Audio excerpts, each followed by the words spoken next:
Hello, this is Darcy and I'm a survivor of traumatic brain injury.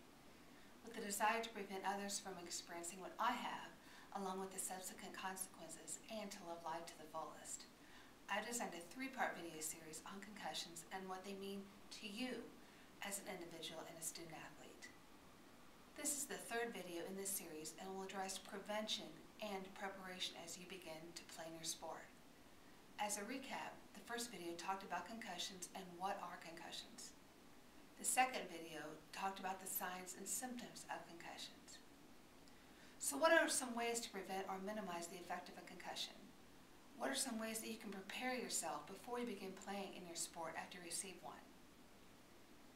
Before you play in your sport, make sure you know the rules and you wear the gear.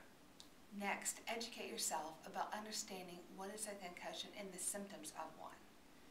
If you've suffered a concussion, take yourself out of the game.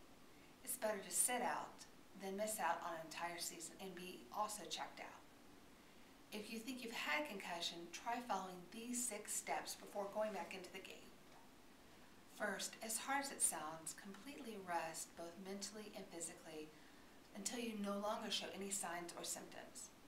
Until your brain cells get back to normal, there's a greater chance for a second injury, which is often due to much less impact and can cause significantly more damage. Further damage risks include regenerate brain diseases, mental disorders, and things that make independent living later on in life more difficult.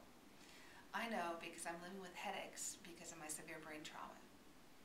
Next, try light aerobic exercises such as walking or stationary cycling. Third, try sports-related exercise like skating for hockey players or running for soccer, basketball, or even football players. Fourth, try some non-contact sports training drills. Next, do full contact training, but only after you've been cleared by a doctor.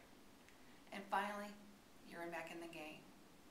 This is Darcy Keith, a survivor of traumatic brain injury, wishing you well as you play in your sport and live life to the fullest.